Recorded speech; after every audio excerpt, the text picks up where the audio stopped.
두 번째 시간 하도록 하겠습니다. 이번 시간은 166페이지에 동그라미 2번을 잠깐 확인해 놓습니다. 경작 위한 경우로서 대통령령이 정하는 토지의 형질 변경. 여기 토지 형질 변경은 허가 없이 그냥 할 수 있는 행위를 말합니다. 그래서 우리 박스 속에 1번부터 4번까지 있는데 3번 찾으셨죠? 지목 변경을 수반하는 경우, 이때는 개발인 허가 대상입니다. 전답 사이의 변경은 제외한다. 그래서 전답 사이의 지목 변경을 수반하는 경작 위한 토지 형질 변경은 허가 없이 그냥 할 수 있습니다.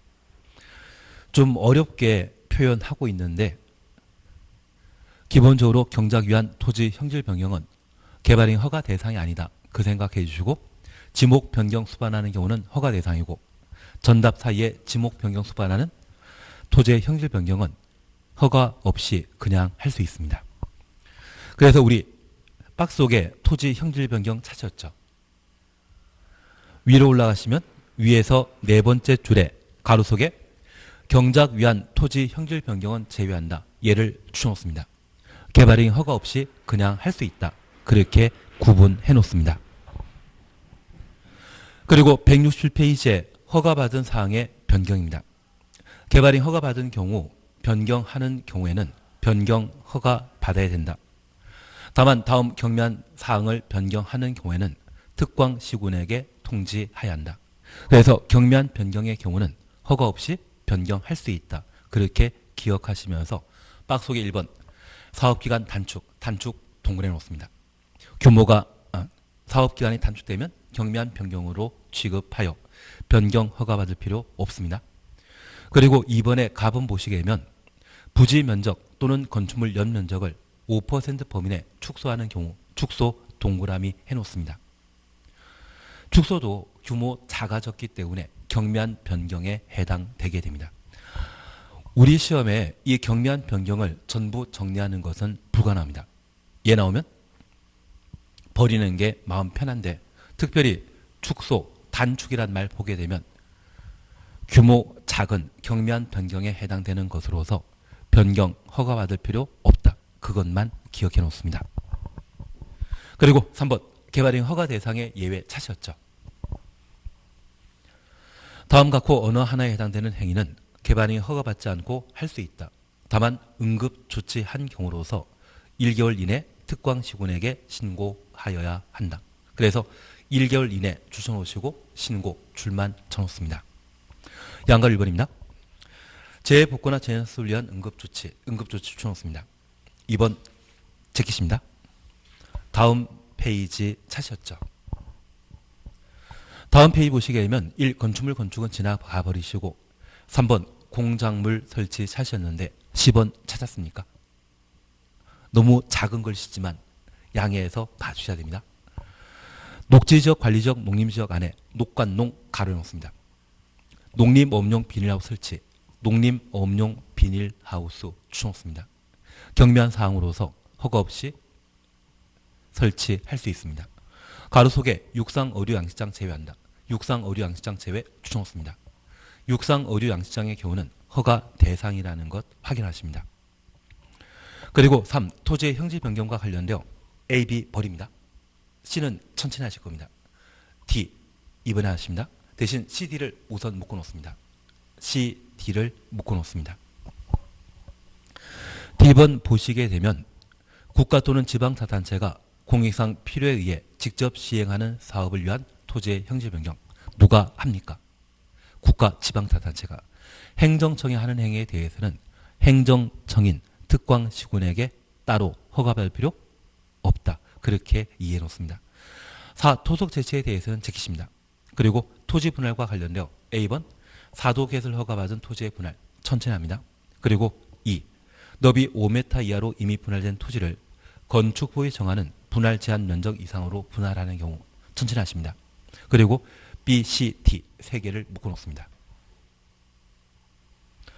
토지 일부를 공공용지 추천하시고 공용지 추천했습니다. 위한 토지의 분할. 그리고 C입니다. 행정재산 중 용도 폐지되는 부분의 분할, 행정재산부터 용도 폐지까지 가로해 놓습니다.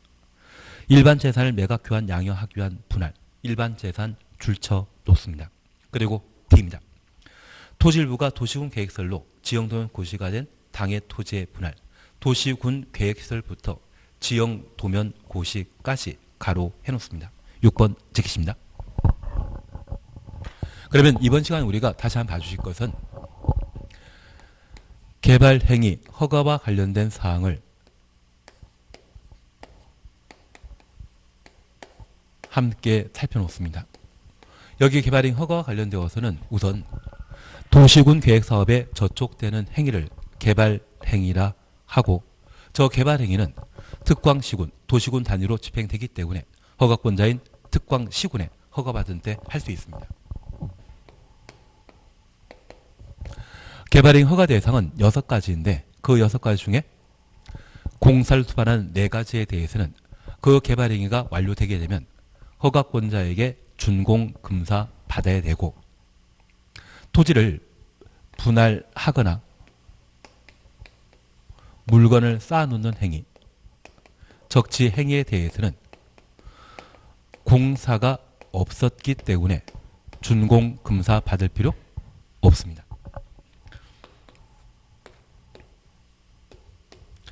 건축물, 건축 등의 개발행위 허가 대상인데 불구하고 경미한 사항에 대해서는 허가 없이 할 수 있습니다. 최근에는 개정된 사항이 없기 때문에 시험에 나오지 않지만 한 15년 전만 하더라도 얘를 자주 출제했었습니다. 우리 시험에 가장 자주 출제되는 4가지가 있습니다. 그 4가지를 우선 함께 보시면서 얘는 특광시군의 허가 없이 그냥 할 수 있다, 그렇게 잡아 주셔야 됩니다. 가장 첫 번째 것은 도시군 계획 사업에 따른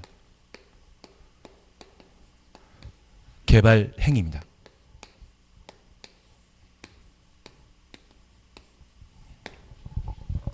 여기 도시군 계획 사업은 시설 사업과 개발 사업, 정비 사업 3가지를 도시군 계획 사업이라 하는데, 만약 내가 살고 있는 동네에 국립병원이 만들어지게 되면 도시군 계획설 사업에 따른 건축물, 건축입니다.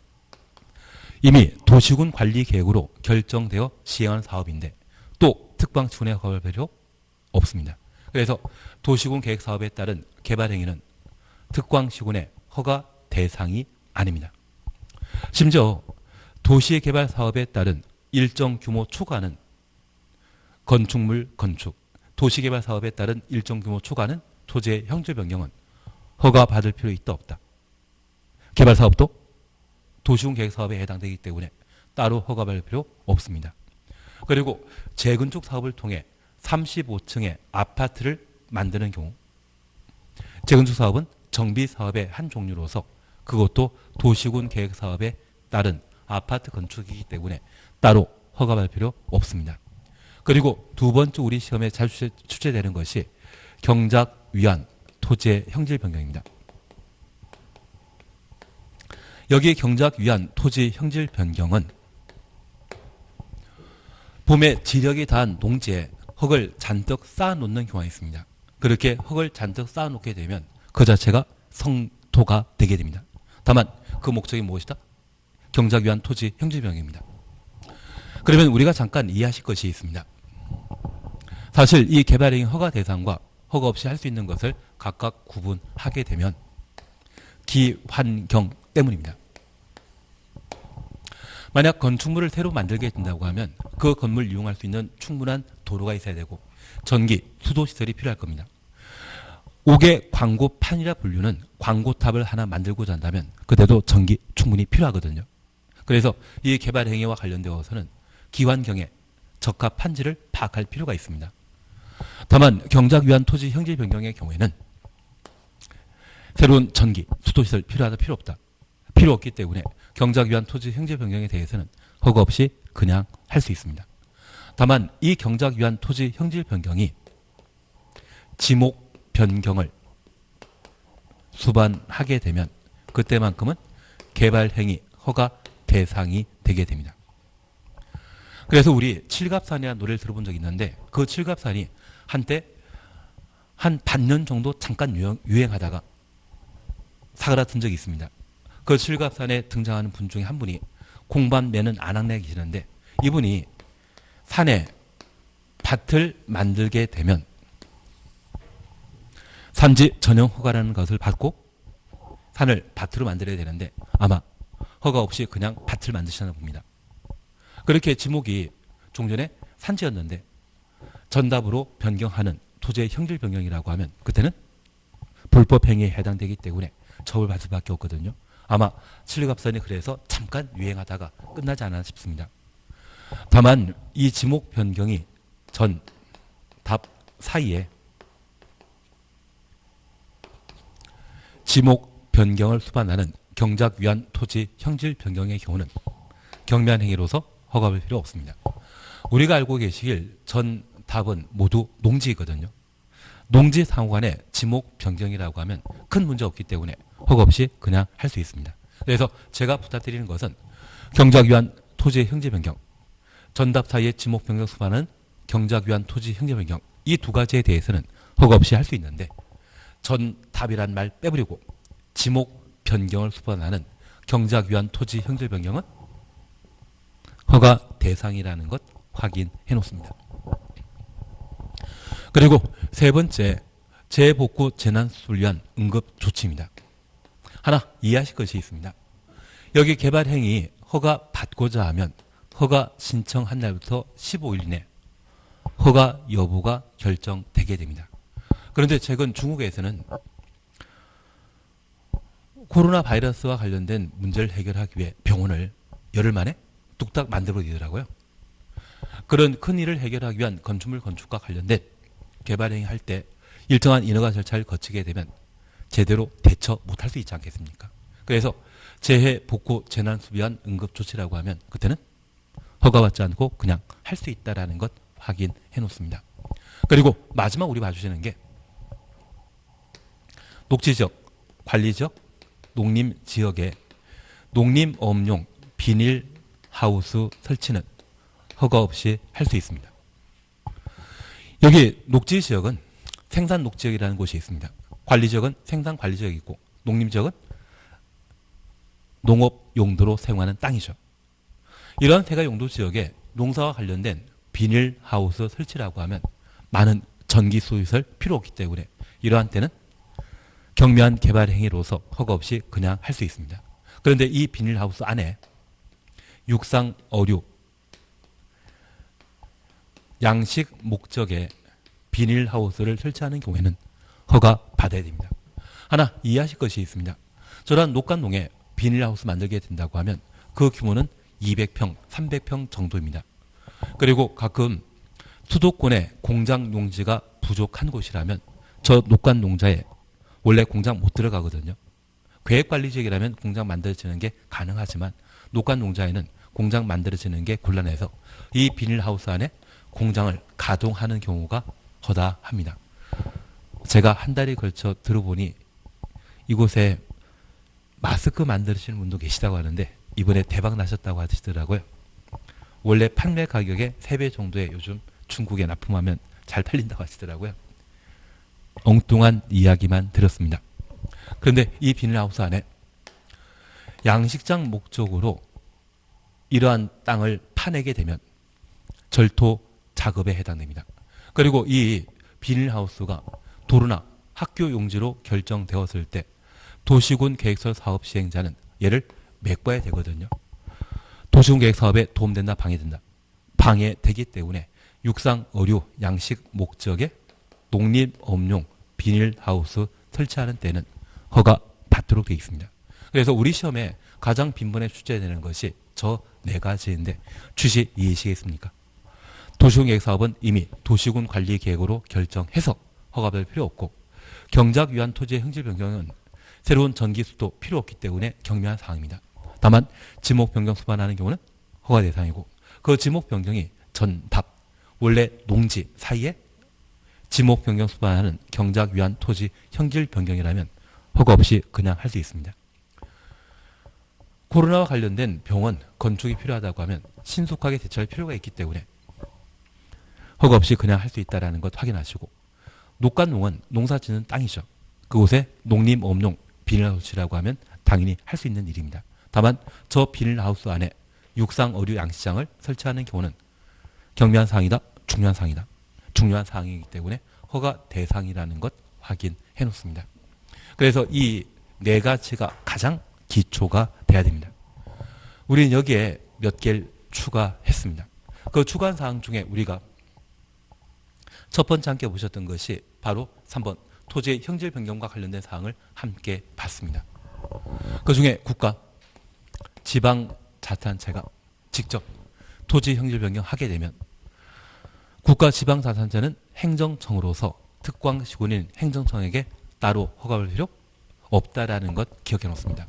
그리고 두 번째, 토지 분할에 관한 내용을 함께 보시는데 우리가 민법 공부하다 보면 취득시효에 관한 내용을 각각 공부하시고 그 취득시효와 관련된 공부 중에 국유재산을 공부한 적이 있을 겁니다.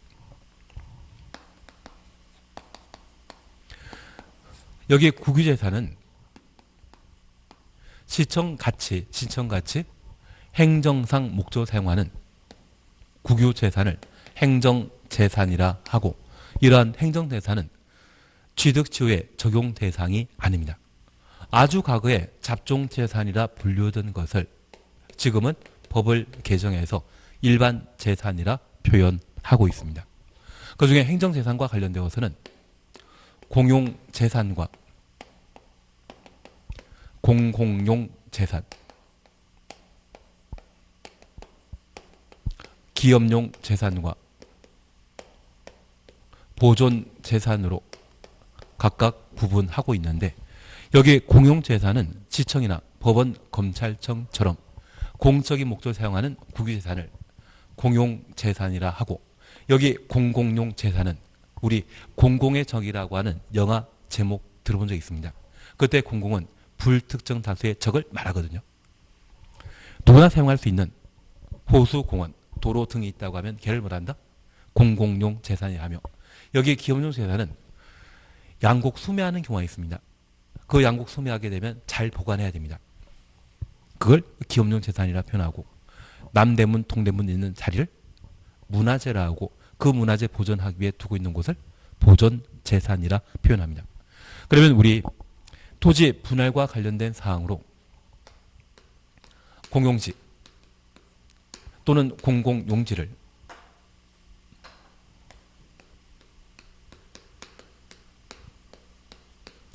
확보하기 위한 토지 분할이라고 하면 우리 공용재산과 공공용재산이라는 말 기억나시죠?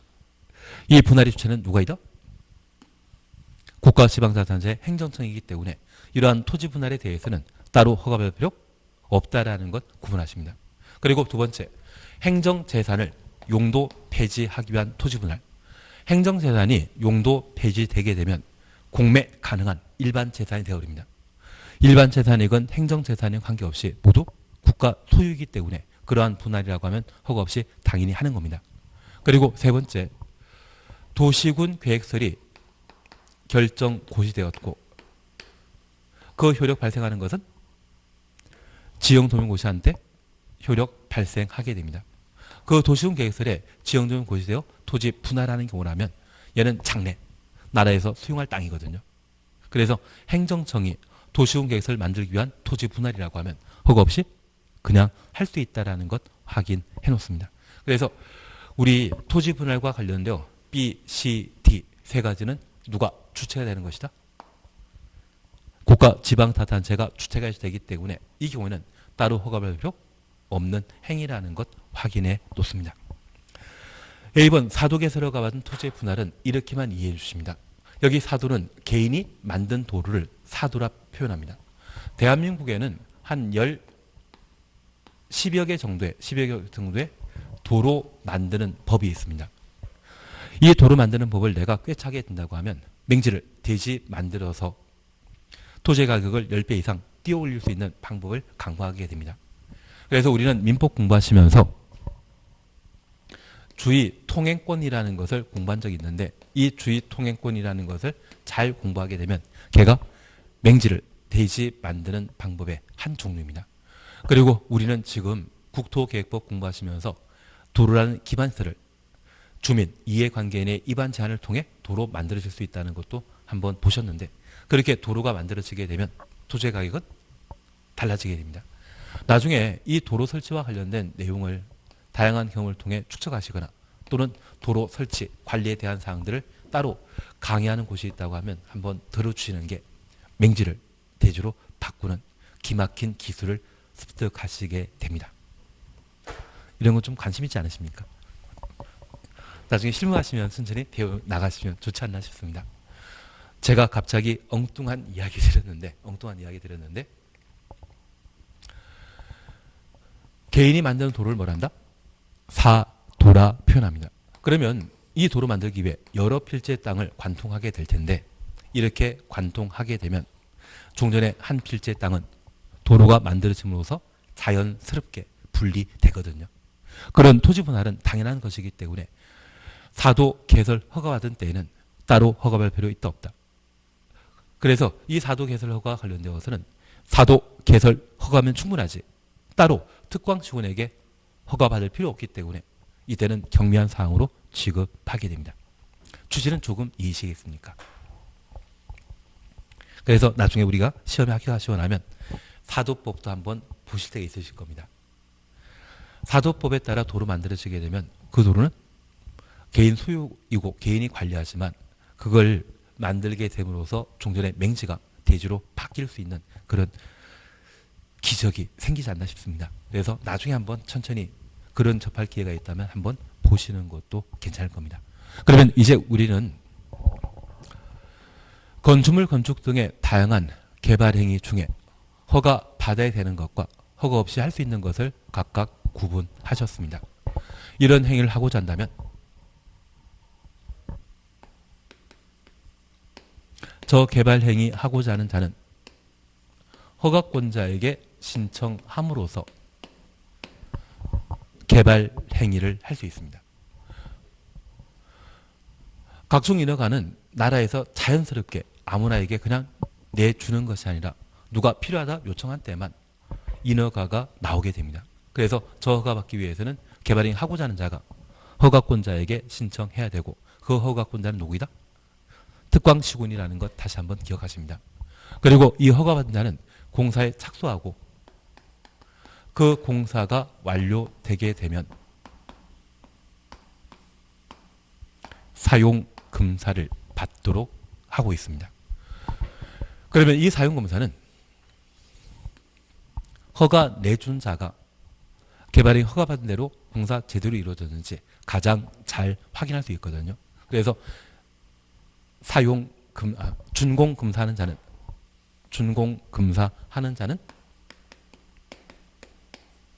누구이다? 허가권자라는 것 기억하십니다. 그래서 개발행위와 관련되어서는 기본적으로 2단계 절차 이루어지게 되는데, 허가받기 위한 절차와 준공검사받기 위한 절차, 그렇게 각각 구분하십니다. 다만 이 준공검사와 관련되어서는 이미 우리 할 것 다 했습니다. 6가지 개발 행위 중에 4가지에 대해서만 준공검사 받고, 토지 분할, 물건 쌓아놓는 것, 적체의 경우는 준공검사 대상 2단이다. 아니다. 그것 잡아놓으시는 게 필요합니다. 그러면 이 절차에 관한 사항으로 우리 169페이지에는 허가 기준에 관한 사항들을 우선 서술하고 있습니다. 제가 미리 좀 하겠습니다.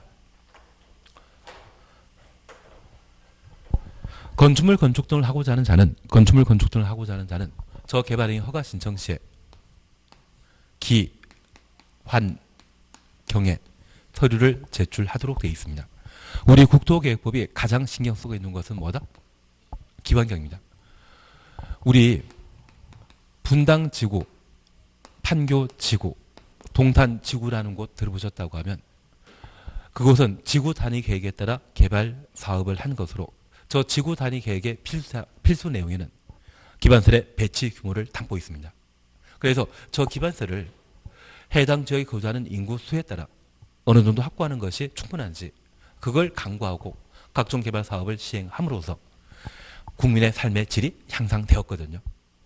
그래서 우리 국토계획법은 규모 큰 사업은 그리고 공익사업은 도시군 관리 계획을 결정하여 시행하고 그런 규모 큰 사업은 저 지구 단위 계획 등을 통해 충분한 기반 시설을 확보하고 있습니다. 그러면 지금 개발행 허가 대상은 규모 작은 사익 사업인데 얘는 기환경 고려하지 않고 그냥 개발하게 되면 좋은 환경을 갖춘 도시 지역도 기환경 무시한 개발 행위에 따라 난개발 행위가 이루어지게 되면 해당 지역에 공급되는 전기, 수도, 도로 등이 부족해질 수 있습니다. 그래서 소규모 개발 사업의 경우에도 무엇 고려해서 인허가 내줘야 된다? 기환경입니다. 그래서 저 개발 행위 허가받고자 하는 자는 기환경과 관련된 서류를 첨부해서 개발 행위 허가 신청하도록 되어 있습니다. 그리고 개발 행위 허가 대상과 관련되어서는 경미한 행위 4가지에 대해서는 우리 잘 아셨고, 두 번째, 토지 형질 변경 또는 토지 분할과 관련되어 국가 지방자치제 행정청이 시행하는 경우는 따로 허가받을 필요 없다라는 것 잡아놓으셨습니다. 그래서 허가 대상이 무엇인지 파악하시는 게 필요하고, 두 번째, 이러한 개발의 허가는 도시군 단위로 집행되기 때문에 허가권자는 특광시군이라는 것 기억하시고, 저 특광시군이 개발행위 허가 내주고자 한다면 일정한 요건을 충족한 때만 개발행위 허가 받을 수 있거든요. 규모 커야 된다? 작아야 된다? 작아야 됩니다. 그리고 두 번째, 도시군 관리 계획에 부합돼야 됩니다. 우리가 지금까지 함께 공부하시면서 위락설은 상업지역에만 건축할 수 있습니다. 용도 지역이 준주거지역 또는 준공업 지역의 토지 소유자가 위락설을 만들겠다고 개발행위 허가 신청하면 허가 받을 수 있다 없다? 없습니다. 그러면 이거 용도 지역 지정 변경은 도시군 관리 계획 결정에 따른 것으로 이 도시군 관리 계획에 적합한 개발행위만 허가 받을 수 있다는 것 기억해 놓습니다. 그리고 기환경에 문제 일으키지 않을 때만 허가 받을 수 있다는 것 기억하시면 규모 작을 것, 도시군 관리 계획에 부합할 것, 기환경, 얘는 개발행위와 관련된 요건에 해당된다는 것 파악해 놓습니다. 그래서 우리는 1단계와 관련된 절차 이 정도 공부하시는 게 필요하시고, 2단계와 관련되어서는 준공 검사 받아야 되는 것은 4가지. 토지 분할과 물건 쌓아놓는 것. 이 2가지는 준공 검사 대상 2단이다. 아니다. 그거 잡으시는 게 여기에 포인트입니다. 그러면 우리 교재 순서에 따라 169페이지부터 함께 살펴놓습니다. 제2절 개발행위 허가 기준 찾으셨죠? 특광시군은 개발행위 허가 신청 내용이 다음 허가 기준에 맞는 경우에만 만자를 우리가 볼 수 있습니다. 저 만자라는 말 보게 되면 예외 없다는 이야기죠. 그런 경우에만 개발행위 허가, 변경 허가해야 한다. 그리고 변경 허가란 말 추천하시면서 우리 약속했습니다. 앞으로 공법과 관련된 경미한 사항은 딱 2가지입니다.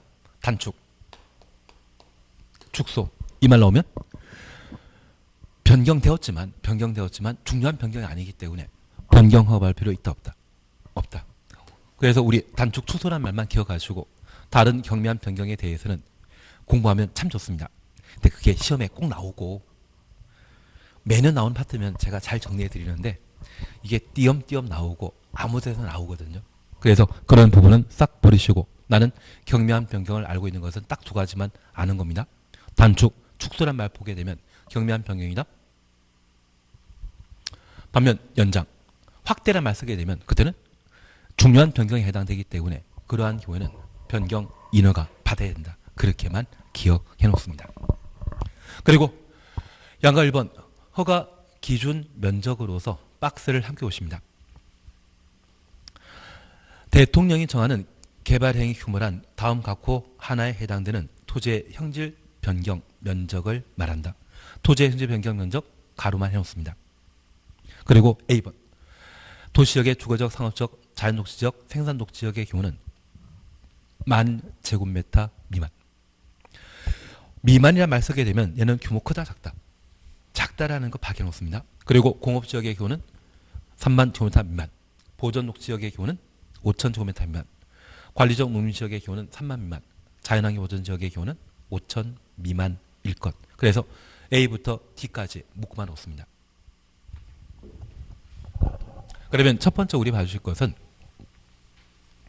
개발인 허가 신청과 관련된 1단계의 내용은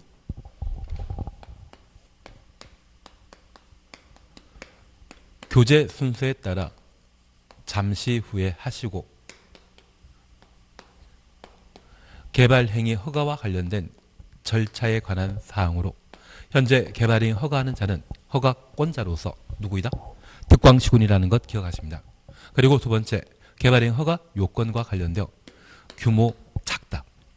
현재 개발행위는 도시지역과 비도시지역에 이루어집니다. 현재 비도시지역은 관리적, 농림적, 자연환경보전지역으로 각각 구분하고 있는데 이 자연환경보전지역은 설악산 주변 일대를 말합니다. 이곳에 내가 살 집을 만들게 되면 큰 집 지어야 된다, 작은 집 지어야 된다. 작은 집 지어야 된다. 그래서 5,000제곱미터 미만인 경우에만 개발행위 허가 받을 수 있고 5,000 이상의 경우는 자연환경보전지역에는 개발행위 허가 받을 수 없습니다. 그리고 자연환경보전지역을 제외한 관리지역, 농림지역의 경우에는 3만 제곱미터 미만일 때 개발행위 허가 받을 수 있는데 하나 이해하실 것이 있습니다. 계획관리지역을 제외한 관리지역 농림지역의 건폐율은 20%이고 용적률은 80%입니다. 그래서 이러한 경우에는 충분한 부지 면적이 필요하다 생각해서 3만 미만일 때 관리지역 농림지역에 개발행위 허가받을 수 있는 것으로 바뀌어놓습니다. 다만 3만 미만은 규모 큰 것입니까? 작은 것입니까? 작은 것입니다. 만약 3만 이상을 말 쓰게 되면 그때는 도시군 계획사업, 규모 큰 도시군 계획사업에 적용되는 것이고 개발행위 허가 대상은 규모 작은 것이기 때문에 무엇 미만이란 말이 반복돼야 됩니다. 그리고 두 번째, 여기 도시지역입니다. 여기 도시지역에 있어서는 녹지지역 중에 보전녹지지역은 자연환경보전지역과 법적 지위가 동일합니다. 그래서 이 보전녹지지역에 각종 개발행위 하고자 한다면 5,000 미만. 그리고 공업지역에 개발행위 하고자 한다면 공장 만들 위치이거든요. 저 공장 만들 위치라고 하면 규모 어느 정도 있어야 되기 때문에 3만 제곱미터 미만일 것. 이 두 개 용도 지역에 속하지 않는 주거적, 상업적, 자연 녹지 지역, 생산 녹지 지역의 경우에는 1만 제곱미터 미만인 때 개발행위 허가 받을 수 있습니다. 얘가 정리되셨다고 하면 얘가 정리되셨다고 하면 진짜 머리 좋으신 거고요. 지금 2월달이지 않습니까? 이 숫자는 시험 보기 전날까지만 해결하시면 됩니다. 그래서 앞으로 우리 개발행위 허가와 관련된 면적 요건 물어보면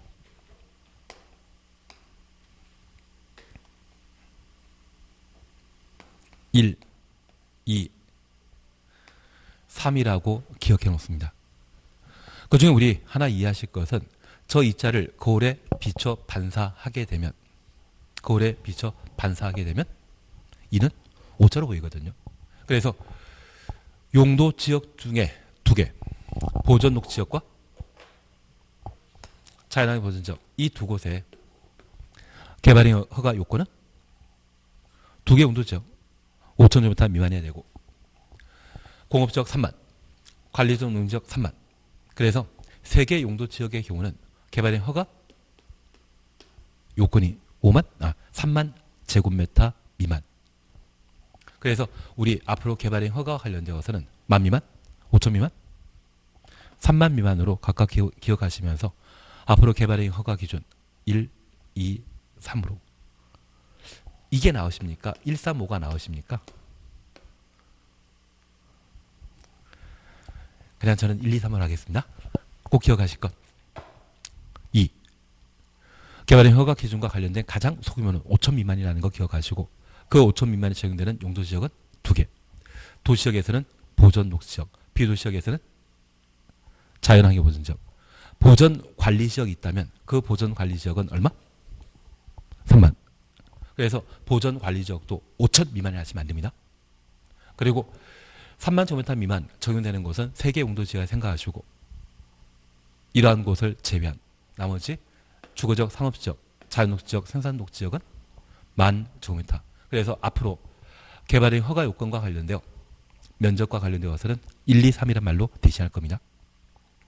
2개 용도지역은 5천 미만, 3개 용도지역은 3만 미만, 나머지는 1만 미만이다. 그렇게 구분해 놓습니다. 2번은 경미한 사항에 관한 사항으로 제기십니다. 이런 거 보면 정신사납습니다. 안 하는 겁니다. 그리고 다음 페이지에 양가로 2번, 3번 찾았습니다. 묶어 놓았습니다. 도시군 관리 계획 및 성장 관리 방안 내용에 어긋나지 아니할 것. 3번 도시군 계획 사업 시행에 지장 없을 것. 그리고 양가 3번과 관련되어 우리 세 줄 밑에 도시군 계획 사업 시행자의 의견 드려야 된다. 도시군 계획 사업 시행자부터 의견까지 가로 해놓습니다. 도시군 계획 사업 시행자의 의견 청취라고 기억해 놓습니다. 그러면 이제 두 번째 요건으로서 내가 살 집을 만들고자 한다면 도시군 관리 계획에 부합해야 됩니다.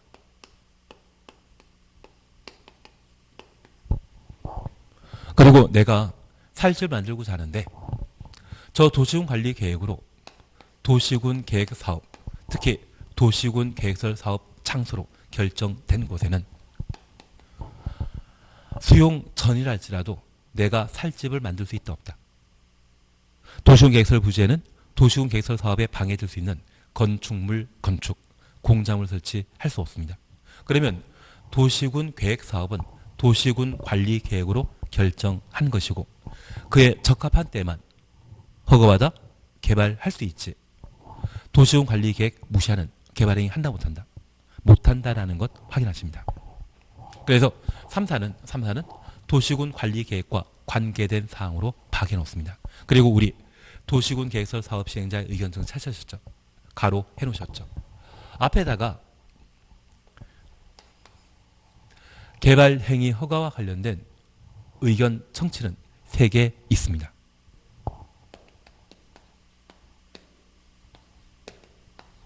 그 중에 첫 번째 기억하실 것은 방금 보신 도시군 계획설 사업과 관련된 시행자 의견 듣고 개발행위 허가하도록 되어 있습니다. 그리고 두 번째 기억하실 것은 우리가 조금 이따 보실 이야기지만 조건부 허가 내줄 때는 신청한 자의 의견 듣도록 되어 있습니다. 그리고 공공시설 귀속에 관한 문제인 경우에는 관리청의 의견 듣도록 되어 있습니다.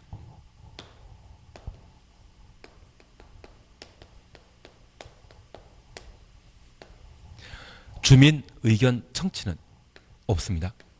하나 이해하실 것이 있습니다. 내가 살 집을 만들고자 하는데 동네 사람들 동의받아 의견 듣고 내 집 만든다? 내가 살 집 만들 때는 주민 의견 청취 따로 받는 거 아닙니다. 그래서 이 개발행위 허가와 관련되어 주민 의견 청취해야 된다. 이 말 하면 틀리고 도시군 계획설 사업과 관련된 시행자 의견 드려야 되며 여기 조건부 허가에 대해서는 우리가 조금 이따 보실 겁니다. 누구의 의견 드려야 된다? 신청한 자. 공공시설 기속과 관련되어서는 관리청의 의견 듣고 개발행위 허가 내주도록 되어 있습니다. 그래서 의견 청취는 현재 3가지 존재한다는 것만 다시 한번 봐놓습니다. 얘는 조금 이해하시겠습니까? 만약 도시군 계획설 부지로 결정된 곳에 장기 미집행 도시군 계획설 사업으로 지목된 토지 소유자가 매수 청구했는데 매수 청구를 거절당했다고 하면 이제 토지 소유자가 매수 청구 거절된 땅에 건물 건축하겠다고 허가 신청할 수 있지 않습니까?